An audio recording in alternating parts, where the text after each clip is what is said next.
एक बार सती अनसुईया की परीक्षा लेने 3 साधु उनकी कुटिया पर आए। मुनियों के स्वागत के लिए अनसुईया ने अर्ध आचमन देकर कंद मूल फल समर्पित किए, किंतु मुनियों ने आतिथ्य स्वीकार नहीं किया। अनसुईया ने विनती भाव से पूछा, मुनिगण कौन सा अपराध हो गया जो आप लोग पूजा ग्रहण नहीं कर रहे? मुनिगण बोले, आप हमारी प्रतिज्ञा स्वीकार करें, तब हम लोग अन्न जल स्वीकार करेंगे। अनसुईया ने कहा, अतिथि सत्कार प्राणों के बलिदान देकर भी किया जा सकता है, अतः मैं वही करूंगी जिससे आप प्रसन्न हो। मुनियों ने कहा, आपने संकोच होकर हमारा आतिथ्य करें। सती अनसुईया कुछ ना समझ पाई तो मुनि बोले, आप हमारे साथ पुरुष जैसा व्यवहार न करके लाज मर्यादा और संकोच त्याग कर अर्थात नग्न होकर हमें भिक्षा दें।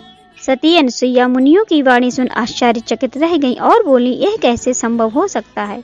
कोई भी पतिव्रता नारी भला पुरुषों के सामने अपनी लाज व मर्यादा का त्याग कैसे कर सकती है?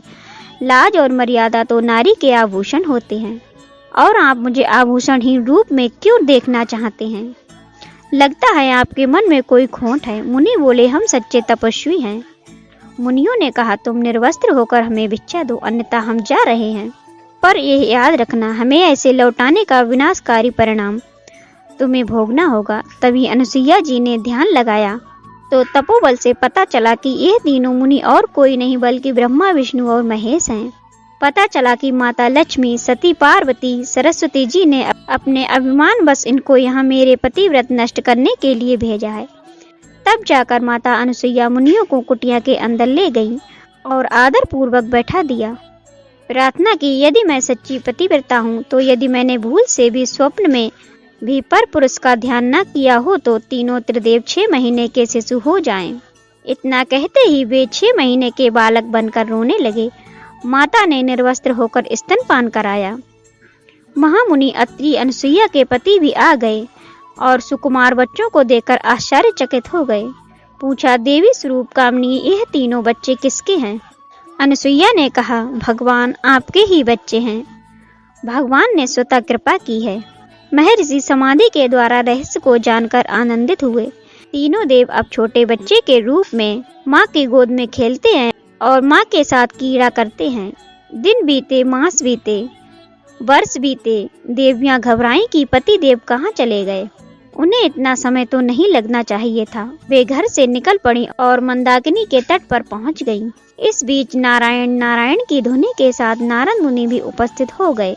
देवियों ने किसी तरह नारद को रोका और विनय के साथ पूछा, तीनों देव कहाँ चले गए? नारद ने अंगुली के संकेत से बताया, देखो देखो, वे अनसुईया की गोद में खेल रहे हैं। तीनों ने विनम्रता से कहा, नारद, हम इस आश्रम में जाना चाहती हैं। अनसुईया अप्रसार अहंकार बस नष्ट करना चाहती थी। जिन्हें लगता है कि उनसे बड़ी पतिव्रता एक साधारण भूलोकवासी कैसे हो सकती है। अब वो उनकी पतिव्रता की ताकत देख उनके सामने जाने से भी घबरा रही थी। नारद ने कहा, अरे देखती नहीं, तुम्हारे पति देव बच्चे बने हुए किलकारी ले रहे हैं।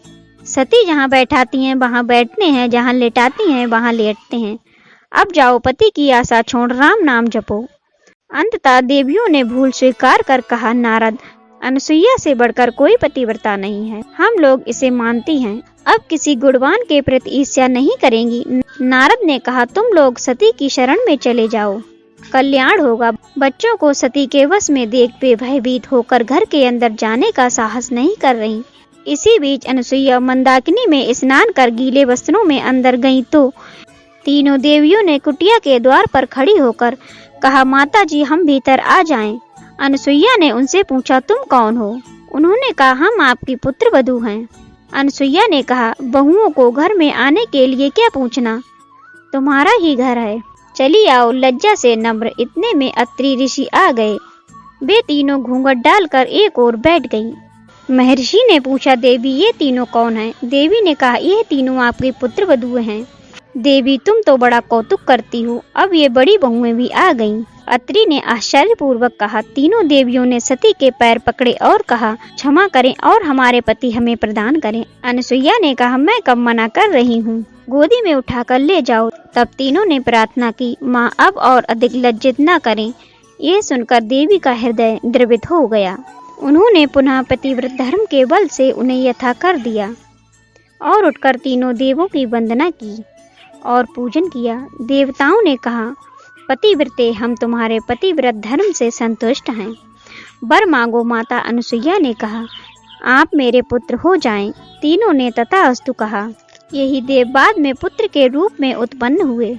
पति को परमेश्वर मानकर अपनी समस्त इच्छाओं को पति की इच्छा में विलीन कर जो नारियां जीवन यापन करती हैं, उनके लिए सारे संसार में कुछ भी असाध्य नहीं है।